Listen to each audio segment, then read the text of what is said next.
My name is Ashley Mabery, and I am the Retail Performance Manager for ZMOT Automotive. I'm really excited to be here at Digital Dealer. This is my first Digital Dealer presenting, so I've been to a few of them. I really always get a lot of good information about it, and I'm hoping I can give you guys some good information as well. So ZMOT is part of the Cardinale group of companies. We consist of 17 retail locations all throughout California and Arizona. We were actually just the top 4 dealer for awards, and we're hoping this year that we're going to move up to number 3, hopefully. So we're working on that. We also have VSG, which is a vehicle supply company. So if you've ever been to a ride and drive event, thanks for beating up our cars, right? And we have ZMOT, which is a full digital solution tool. And the reason I wanted to give you a little bit of background on who we are is because really the driving force of all of our companies is our hedgehog concept. And if you guys had the pleasure of being in Eric Gale's session on Monday, then you probably got a little bit more background information about this, and I'm not going to spend too much time on it. But basically this came out of a lot of pain that we were feeling in 2008. So I'm sure that some of you guys went through that as well. And we really decided that we were not going to be subject to the market anymore, and we were not going to let that happen to us again. And our executive team read a book called Good to Great by Jim Collins. If you haven't read it, I would really highly recommend it to you. And one of the things in that book is called a hedgehog concept, which is really consisting of 3 parts. The first is your passion, the second is your economic driver, and the third is what you're going to be best in the world at. And so our passion is we develop outstanding relationships where everyone wins, and our economic driver is a minimum 20% net to gross, and that is involved in every decision that we make. But the reason that I wanted to show this to you is because what we decided we were going to be best in the world at is being management driven. And we really realized that if we were going to be a management driven company, we couldn't do that without being a data driven company and a process driven company. And that really plays into what I'm here to talk to you guys about today. Part of being management driven is 100% responsibility. We look at ourselves first and foremost, and we eliminate all of the excuses, we take personal accountability, and we own all of our data, whether it's good or bad.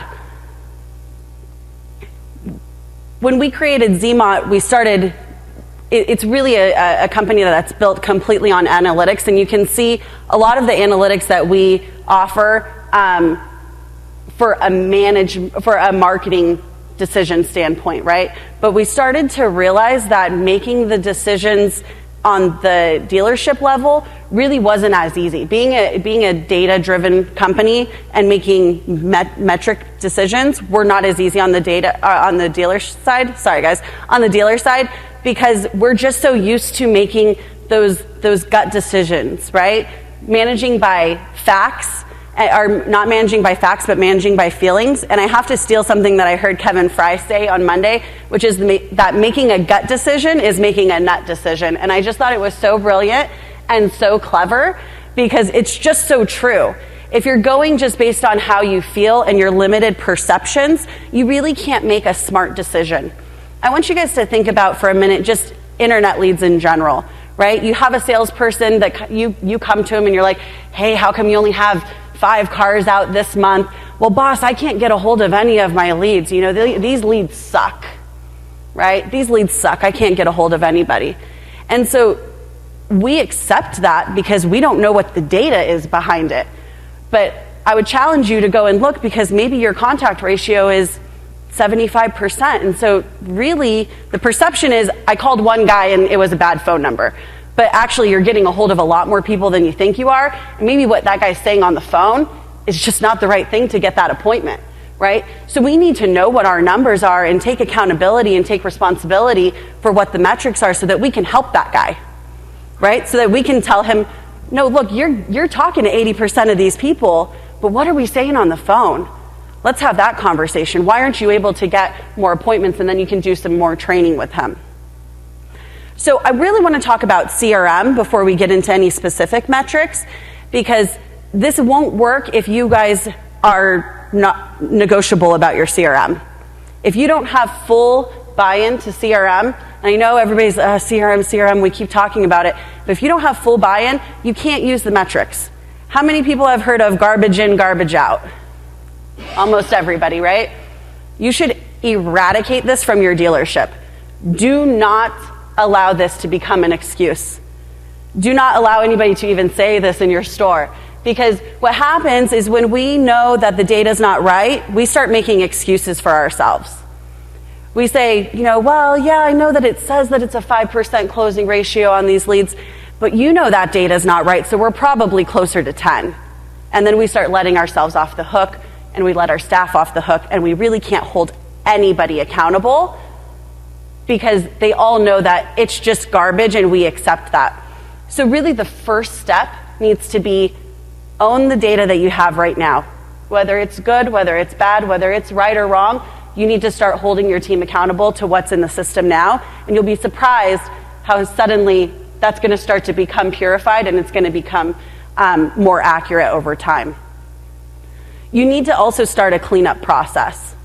So if you know that the data is bad, why would you allow it to continue to be bad?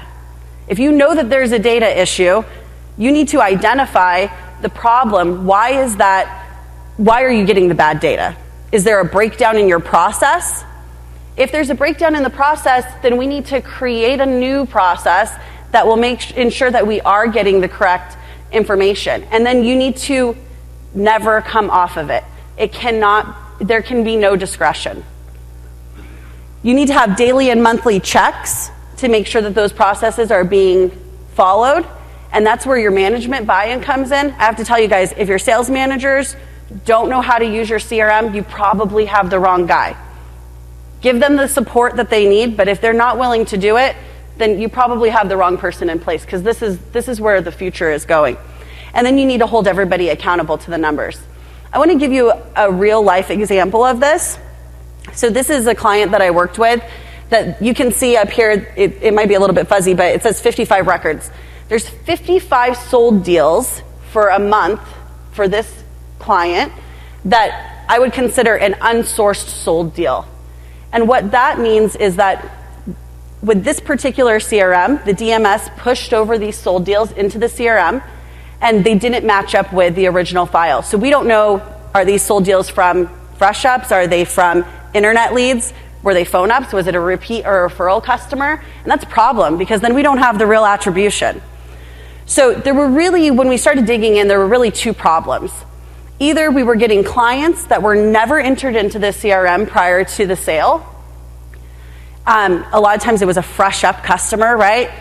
We take the customer, we demo him, we write him up, he goes into finance, we never put him into the CRM because we sold him on the same day. Well, that's an issue, right? That's a problem. The second was that we had the original file to the customer wasn't matching to whoever we ended up registering the car to. So it could be a special finance case where we had to put somebody else on line one. Maybe the brother was shopping online, but then the sister was actually the one who was buying the car, right? And so we weren't getting that matchup. So what we did is we implemented a process. It's super simple, but we implemented a process that the managers would check this information on their CRM desk log. And if you don't know what a desk log is, it's probably you don't have one on your CRM, but you have something similar to it. So don't get caught up on that. But we had them check their CRM desk log prior to desking the deal and sending it to finance. If they didn't have it in there, we didn't desk the deal. If you came to my desk and it wasn't on my CRM desk log, we do not desk the deal. Go away. Come back when it's right. There is zero discretion on that. I don't care how busy you are. I don't care how much money the customer is spending. I don't care what kind of hurry they're in. You wouldn't desk a deal without a driver's license, without an insurance card. How about a credit application? You just wouldn't do it, right? So why would you do it then? If you know that these things have to happen, why would you do that? You send a salesperson away 1 or 2 times on that, he's going to stop doing it. The problem is if you make exceptions for him, then you start to get inconsistent behavior. But by implementing this instantly, within 60 days, we had a complete turnaround, 0 unsourced sold deals, and now we had an actual attribution to where the deals were coming from and what's an accurate closing ratio for their internet leads, their fresh ups, and their phone ups. By using the metrics, you're going to be looking at basically 3 different things. You're going to use this for your people, for training, for hiring and firing decisions, and for job placement. You might have somebody who is a great employee, but maybe they're just not great at the job that you have them in, and you can find that out pretty quickly.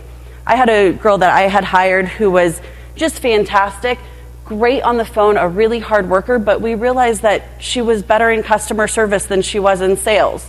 Because when we looked at her calls, she would be on the phone for a long time, everybody loved her, but she just didn't know how to close. We moved her over to the service BDC. She is absolutely fantastic. She's one of the best people that they have working there. But that's somebody who before probably would have got fired because they're just looking at what's your shows. And you're not bringing enough of people, you can't work here anymore. We like you, but sorry, we don't have a place for you. We're also looking at process innovation. I can tell you in the Cardinale group that we are process fanatics, and we're always looking for that little edge, the little small change that we can make into a process to get us an incremental result so that we can go 1 mile per hour faster. But without being able to quantify those changes, there's absolutely no way that we would be able to do that. So these metrics are super important. It also helps us to identify any kind of weak spots in our process, and it gives us the ability to predict what our results are going to be over time. And then on the vendor side, we look at ROI, and we also look at the quality of the vendor, and ultimately, are we going to maintain a relationship with that person long term, or with that company long term? So I want to walk you through a little bit of how I would do this. So this is basically the order that I would go through when I'm looking at a specific metric. So I just picked contact ratio because that's actually one of my favorite things to look at when I'm evaluating a process. And the first thing I'm going to look at is people. So I'm going to make sure, first and foremost, are they following the process? Because if they're not following the process, then now we're out of the system, there's too much discretion, and unfortunately you don't know if your process is working or not. That's a people issue. So first and foremost, we need to make sure that they're following the process, either train them or replace them if they're not bought into the process. And then I'm gonna compare staff. So if you have 5 people, what you really wanna look at first is there an even ratio amongst everybody? So if everybody's contacting at 65%, then I'm probably going to move over to process because I'm doing daily training. Every single day I'm training. So I probably don't need to train. It's probably not a training issue. Now, if I have people who are at 80% contact ratio and I have one guy who's at 20, obviously I need to talk to that guy. I need to find out what's going on. Is he not making enough calls? Is he not in the process? Is he leaving bad voicemails? Is there a reason why he's not producing at the level that all the other staff is producing at? Then I'm going to look at my process next. So if I don't have a people issue, I want to look at my processes. I'm going to look at places where I can improve. So if my contact ratio is low on day 1, maybe I need to have a different first email that goes out. Maybe I need to call at a different time of day. Maybe it's my response time. So these are just some examples. Voicemail scripting. Are we utilizing our texting options? Are our email documents going to spam? So I'm going to look at that and I'm going to make small changes, and then I'm going to keep watching the ratio to see if I can find out if I found the solution, if I've gotten the increase that I'm looking for. And then last but not least, I'm going to look at vendor. Similar to when you're looking at your people, you want to compare them to your other vendors, right? You want to see, is the contact really low on one vendor in comparison to everybody else? Right? And then I'm going to look at the ROI, the close ratio versus is there any kind of wasted time? Is it worth the return on investment? But with us, 100% responsibility says we look at all of the other factors first because those are the things that we can control. And I would really challenge you when you go back to your store to find out what your current contact ratio is, but don't look at it just as a broad spectrum. You really want to look at it as, what is it on day 1? Then what is it for the first 10 days? What is it for the first 30 days? And then what is it after 30 days? So don't just look at it as a broad number. You really need to start digging into these, because I can tell you right now, day one is the most important day. We all know that. They're in the ether. They don't have time to talk to other dealers.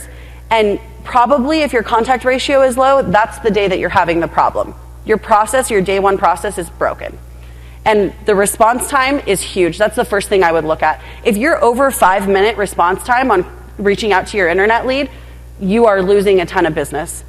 It's been proven now that from 5 minutes to 10 minutes, you drop off 100 times it drops for you to be able to contact that person, and then 21 times of qualifying them. So people are moving fast these days. You got to get them in that moment. So if you're at a 30-minute, a 45-minute, you're absolutely losing business. So that's the first place that I would look. But then also look at your email templates. Look at how often are you calling your clients. But this is the number one place that I would start if you feel like you need some improvement in your internet department. So something that I came across in my career that I thought was, at the time I didn't think that much of it, but now that I work with so many dealers all over the US and in Canada, I see that this is happening all the time. And I call it the 25 car guy mirage, which is you have these guys that are superstars, they're rock stars, they sell 20 to 25 cars, they're untouchable, right? And they're getting all the internet leads. They're getting all the leads. But then when you start really digging into it, you find out that they're actually not selling any internet leads. And this happens a lot. If you have a small store where you don't have segregated departments and people are doing fresh ups and they're getting phone ups and they're getting internet leads, you're going to find out they're selling maybe 2 internet leads and everything else is repeat referral and fresh ups, right? Or in my case, what had happened is I had an internet department that consisted of 5 people. And we were getting about 400 leads a month. We were what I would consider successful. We were getting a lot of pats on the back. Everyone in the dealership thought that we were doing a really good job. Nobody was selling under 15 cars. Most people were at 25 to 30 cars. And then when I started to really dig into the numbers, there was a perception versus a reality. So the gut decision was, we're all doing a good job, leave it as it is. We're selling plenty enough cars, and everybody's happy. We're happy with the spend, we're happy with how many cars that we're selling. But when we started to really dig in, what I found out is that I had a lot of people who were doing a really good job, but they weren't doing a really good job at internet. And it wasn't a problem because these people were great. So over here you see that in this particular month we had sold 115 cars for the department with 5 people, which said that we had a 28% closing ratio. Great job, right? But when I really started to dig in, I saw that some of the people who were my more seasoned people were actually not selling very many internet customers. They were selling more repeat and referral customers. And our closing ratio was really only 12%, and we had really only done 47 cars. So at first there was a little bit of a conversation with the general manager. He didn't want to take the internet leads away, right? Because, these people are, they're going to be mad. We don't want to upset the apple cart, right? And I hear this from other stores all the time. So if this sounds familiar, you're not alone. But I can tell you that those leads are just getting wasted. So what I ended up doing was I separated the two. So I took the people who were doing the most repeat and referral business, and I moved them into a super sales team. And I gave them some perks because I didn't want them to feel like they were being punished. So they got a little bit of a different pay plan, not by much, but just something small, and they were able to make their own schedule. Because to me, you're working on all your own people, you're not answering internet leads, I don't have to worry about coverage, just keep bringing me cars. You can come in when you want to come in. And what we found, and then I took 2 people from the floor that had shown some really good potential with their follow-up and their CRM skills, and I moved them into the internet department. And the very first month, what happened was we sold 69 cars out of the internet department, and in my super sales team, we sold 78 cars. And so they actually didn't lose any business. They sold just as many cars as they would have sold anyways. But The growth was I had 32 additional units, a 6% increase in my internet close ratio with a $0 investment. I didn't have to spend any additional money to get this growth, just by moving some people around and by digging into the numbers. I can tell you that over time, we moved more and more people into our super sales team because suddenly everybody wanted to be in that department. They had all the preferential treatment, they could make their own schedule, and isn't that what we really want? I mean, if we had a dealership that was filled with 20 car sales guys that I didn't have to give them any leads, isn't that the dream, right? So we started giving somebody something to aspire to, and then we used the internet department as a way to bring people up from the floor, develop them into someone who could be in that position, and started to grow the department. And eventually we had about 6 people in the super sales team that were all doing 18 to 30 cars a month with really no outside leads. They took a little bit of orphan owner stuff eventually, but and we kept our 4 to 5 people in the internet department and ended up growing the sales of the dealership exponentially. So some of the metrics that I think are super important for you guys, we talked about contact ratio, appointment set to contacted, and appointment set to lead. So to me, those are 2 different things. And I think that right now there's a lot of focus on appointment set to lead percentage, but we're not looking at appointment set to contacted, which is actually a more important metric in a lot of ways, because that tells you if your people are good on the phone or not. One is a combination of can you get in contact with people and are they good on the phone? The other one is I talked to X amount of people, I have had X amount of contact with people, and I didn't, what was the result? So I think you really need to look at both of them. Response time, we talked a lot about, and then your average call per rep per day. Even if you don't have a BDC, this is so important. And if your CRM can't do this for you, you should really pressure them to be able to do this, or pay the extra money if it's an add-on, because you need to know how many calls everybody's making every day. You need to manage the activity. And I get this question a lot, so I'm just going to throw it out there. BDC reps, minimum of 125 calls per day. Internet salespeople, they need to be in an average of 65 calls per day, which sounds high, but guaranteed. I did it for many years. I ran a team that did it for many years. It's doable. Don't come off of it. And you need to be looking at your floor salespeople as well. At the Cardinale Group, we require 3-minute calls, 10 of them per day, and we don't come off of it. So you need to be able to measure that. Close ratio, you need to look at that by your rep, by your department, and by your vendor. Days to sold, that is a metric that I think is becoming more important. We measure it for all of our clients, but you should be able to do it in your CRM as well. This is going to tell you a couple different things. One, are you targeting the right people in your marketing? Are you targeting in-market buyers, or are you targeting people who are 9 months out, right? So you want to be able to compress that and try to get that number into a shorter period of time. It's also going to tell you if you have any problems or holes in your process, in your campaign process. Open and response rates on your email documents, as well as opt-out percentages. If you're getting a high opt-out percentage, the likelihood is you're spraying too big of a group of people. So if you're sending out a mass generic email to all of your database, you might be alienating some consumers, especially if it's sales related. So coming from a high line, I worked for Mercedes for a lot of years, and we also had Smart Car. If I send my SLS customer a lease special on a Smart Car, what do you think the chances is he's going to opt out? Pretty high, right? So just think about that when you're sending out your sales emails and you're sending out your service emails, that it's okay to hit everybody in your database, but maybe segment it out and send out a couple different things that are a little bit more targeted to your audience. And then your ROI by lead and sale. So when you're looking at the return on investment by lead and by sale, I like to look at obviously the closing ratio, but also I like to look at what is my cost per lead, and then more importantly, what is my cost per sale, right? And not only what is my cost per sale, but I like to look at what's the gross on each one of those sales, and does that make sense, right?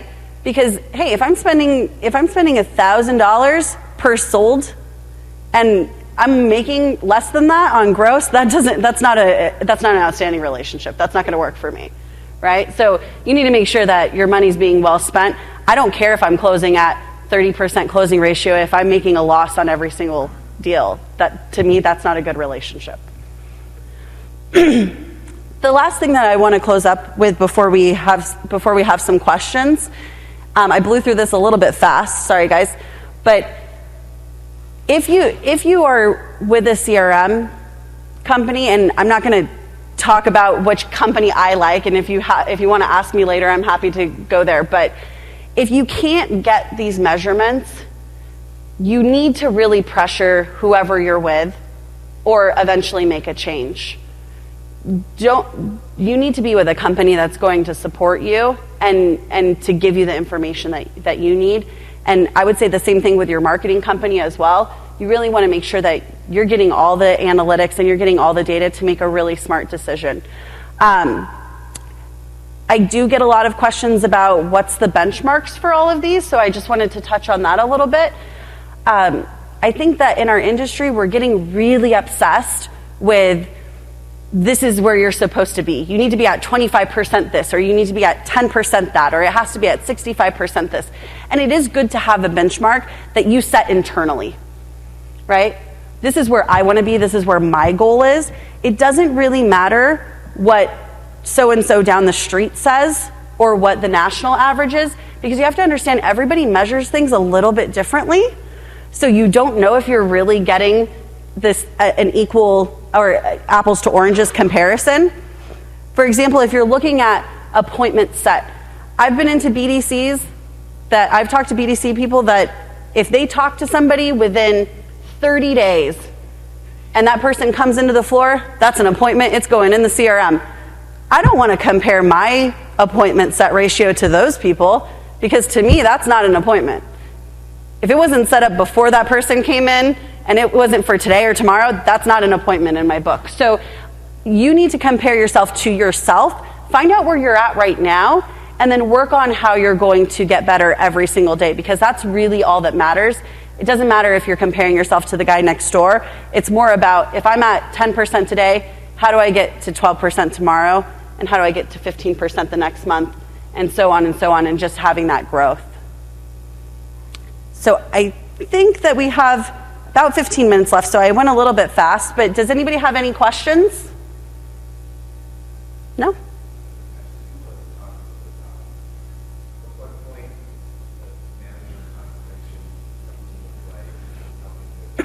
Sure. Yeah, absolutely. So one thing that we do in all of our Cardinale stores is we do a manager confirmation.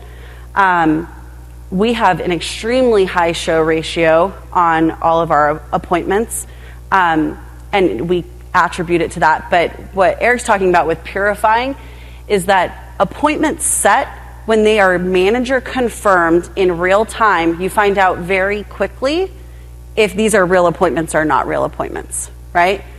So our process is when a salesperson, or if you guys have a BDC person, but when a salesperson sets an appointment, they do a usually live transfer over to the manager, but it's okay if it's not live, it can be the same day.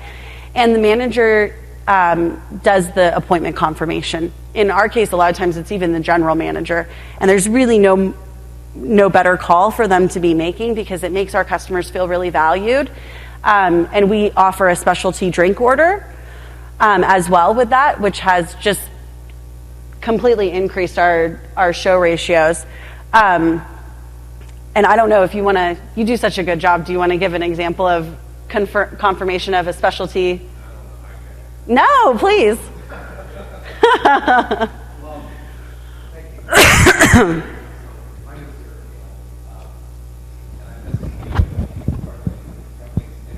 she's really talking about is, years ago, legal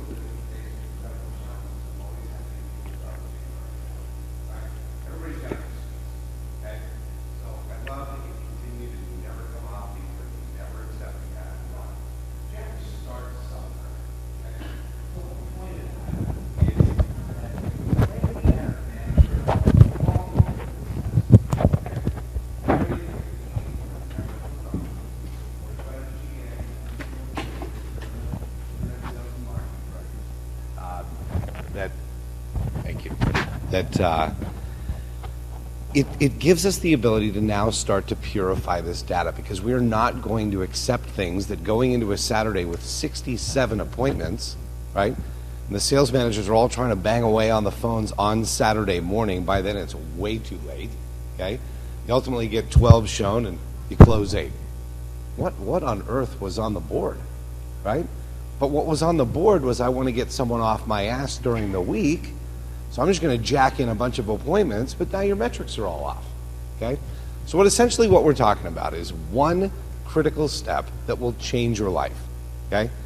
If the sales managers, and they should be, are all compensated on the bottom line, there is no greater phone call ever to make, period. When an appointment is actually created and you have a culture that says, this is outstanding. Appointments in our world show 83% of the time when they're confirmed. And we close them at almost 90% when they show. The reason being is because it's a true appointment, right? So our managers, immediately after the appointment is created, and we will do live calls transfers in our stores, and if that's not available because the actual rep is listening to the conversation and they realize the person really has given enough time, they have to go, we will call them back on that same day, okay? With the understanding that this is meant to be experiential, not transactional, okay? The consumer has already spent how many, 13, 14, 15, 16 hours researching the car that they want, right? They know what they want. They know why they want it. The question is, where are they going to get it? And they've chosen us, right? We're all in this business a long time. We're all loaded up with all these metrics that say that consumers will spend 3 times as much time looking for a car than they will selecting a heart surgeon, okay? It's a scary reality, okay? Think about that, okay? So the point being, they have now selected us. They have selected a particular car. We need to humanize the experience, right? Make it relational, experiential. It's not just a transaction, right? We've been in this business a long time. We are used to moving lots of units every single month, okay? We have to remember that this one moment, whether it's a new car or a new-to-them car, is very, very special. This is a very big deal, and we need to make it a big deal, okay? So I know I'm going to do this long intro on this thing, right? But ultimately, it's a 2-minute call, okay? So, Natalie Godoy, please, speaking, right? My name is Eric Gale, and I'm the General Sales Manager at the Cardinelli Automotive Group. And I understand that you spoke with Ashley earlier today. You're going to love Ashley. She's outstanding. She tells me that you have an appointment with us on Saturday at 4:15. Is that correct? Outstanding. And that you're looking for that new 2012 Nissan Altima Silver, right? And as promised, I want to let you know that Ashley is going to ensure that that car is cleaned and fueled and sitting up front with your name on it, just like we said. Natalie, this is a really big day for you. And it's my job to ensure that this is outstanding and that you'll never forget this. Remember, I'm doing the assumptive close. She's coming to buy the car. There is no question that we're going to kind of sort of dilly-dally around on Saturday. Absolutely not. Car's clean, up front, ready to go. You are buying the car, right? If I get out of her way, she's going to buy the car, right? So, okay, we continue. Is anyone else going to be joining you for the appointment today or on Saturday? Okay. You know, Natalie, at the Cardinelli Automotive Group, we develop an outstanding relationship where everybody wins. And again, this is such a magical day for you. I'd like to be able to have a specialty drink for you when you arrive. Maybe a Jamba Juice, a Starbucks, right? Whatever the case may be. Because I need this to be a very special moment for you. Is there a special drink that you enjoy having that I can have ready for you when you arrive? Outstanding. What size would that be? Grande, tall, latte, you know, right? Venti, the whole thing? Okay?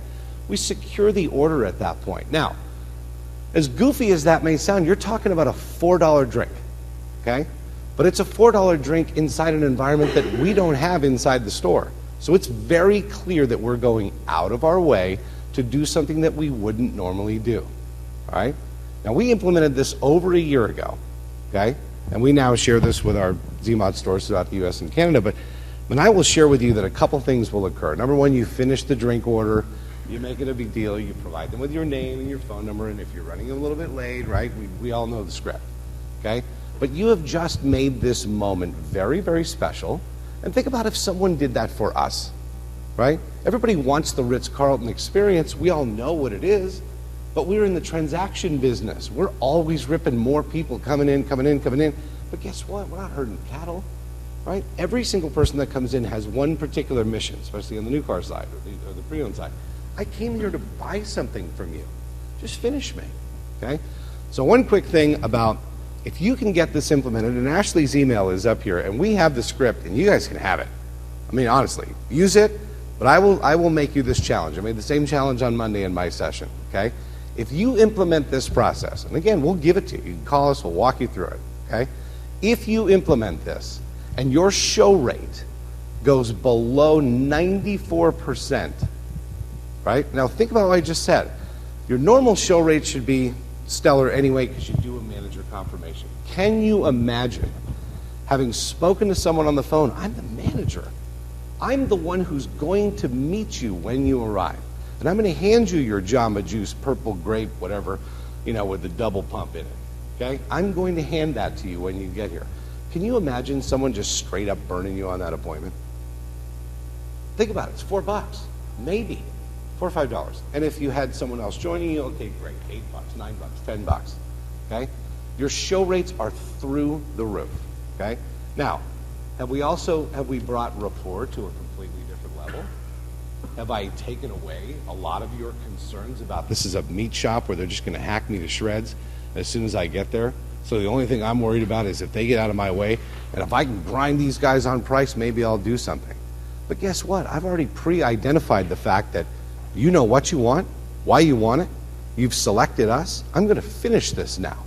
And every single step along the way is going to be experiential, not transactional. We already know what we're going to do at the end, right? So when the consumer arrives, obviously, in this case, if Ashley's the sales associate, she's already been called to the tower an hour and a half before the appointment. Make sure the car's clean, make sure it has gas, get a name on that window, and here, oh, by the way, go see whomever, sign out $10, go get the drink, have it here ready, and it's go time, 4:15, right? So I'll take any questions on that. Ashley, thanks for letting me. Yeah. No, thank you. Guys, I will share with you this. The challenge that I made was if you implement this and it doesn't work and you get burned on the show appointments, call me. Send me your receipt. I'll pay for your whole Starbucks thing the whole month. Because I'm so absolutely convinced that if you put this in, a couple things happen. Number one, you're going to watch your appointments drop. That's a good thing because they were bullshit appointments in the first place. Okay? So get to the real number, right? Now I've got a real appointment that I really can confirm. Now I can really see who's showing and who's closing. Okay? It takes very little time. I mean a month and then reinforce. Inside of 90 days, you'll have some very purified data now moving forward. Okay? Especially when it comes to appointment creation, manager confirmed voice-to-voice confirmation, shown rates, and close rates. What do you think comes when you have that? You have the ability to now have predictive analytics. At the store level, without some fancy system, you have the ability to say, we currently roll at this confirmation percentage, at this show rate, at this close rate, and as we sit right here, right now, we have X number of appointments already set and confirmed for the weekend. We've already got a 27-car Saturday. Because that's the way we work. Not, man, I don't know. I hope everybody shows up. I'm getting a couple of cases of Red Bull. I'm going to pop some friggin' cash in somebody's hand and let's see what we can get done today. Right? Okay? Thank you all very much. Ashley, thank you. You. I don't know if you guys have other questions. Go ahead.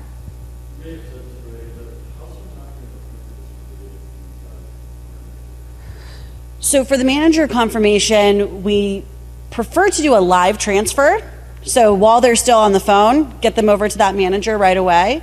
But if not in that same day, we want to have a manager confirmation. I would encourage you guys to really get away from appointments that are too far into the future, right? So if it's Monday and somebody tells me that they're coming in on a Sunday, that's not an appointment.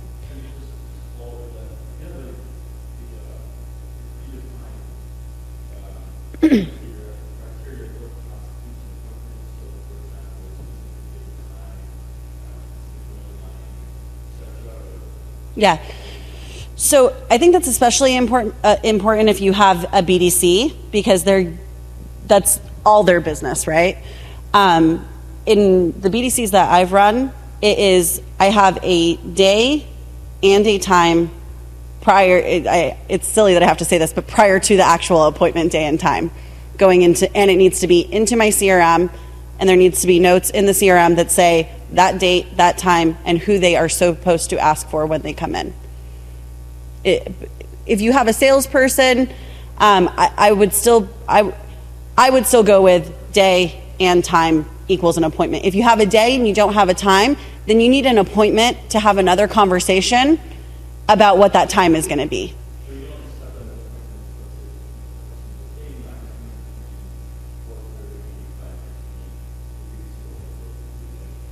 No.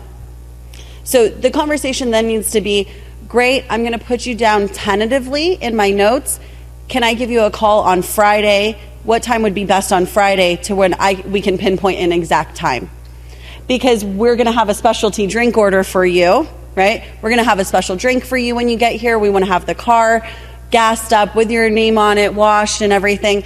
I want to make sure that we have that when you actually come in, right? So it's okay that they don't know in that moment, and it might be genuine. It might be that they're just trying to blow you off, which is a lot of times true.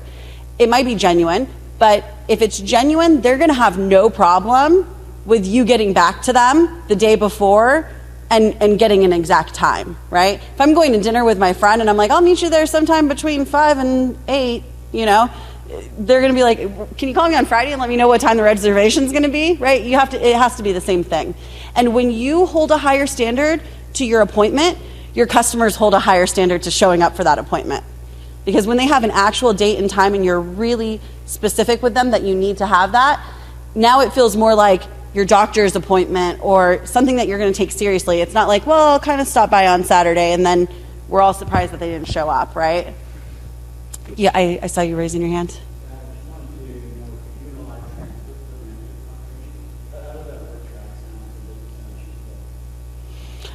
Just simple. Thank you so much for setting the appointment. We're really excited.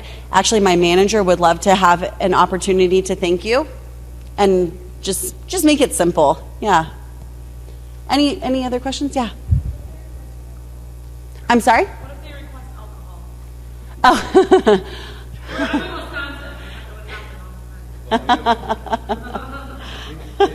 People joke. I mean, it's mostly people joke about it. A couple of six-packs would be nice. That's not going to happen. We're located the whole line is full, so I'm just like, I can see that. I mean, I would say, what can I get you for beforehand? And then after we do the paperwork, you and I will go get a beer together. All right. I saw you raising your hand back there. Did you have a question? You were referring to the internet calls. Are the internet people afraid? So at the Cardinale stores, no, we don't have that. They still desk the deals with the desk. They don't do financing, so it's pretty traditional. Yeah. I have run departments before where they're not full cradle to grave, but they're just an elevated salesperson, right? They have a little bit more knowledge, a little bit more access. They can do some quoting. I think if you're going to have a department like that, the important thing is that you set up the boundaries of where they can go. But ultimately, there needs to be a director that's in charge of that. Yeah. Yes. Yeah, they do the deliveries. We do have a BMW franchise, and the Genius, it's just called the Genius, right? The Genius does another delivery. It's basically a second delivery after the fact, and that's an OEM process. But with a lot of the luxury lines, you see that happening where they have delivery people, but it's not the initial delivery. So the salesperson is still, at least at our stores, the salesperson is still doing that first delivery, and then they're getting a second call offering for them to come back.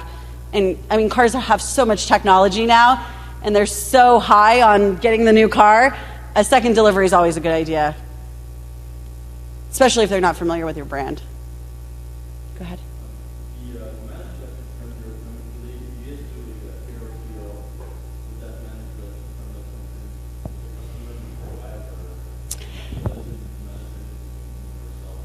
Yes, so ideally when the customer comes in, it's actually the manager who has the drink.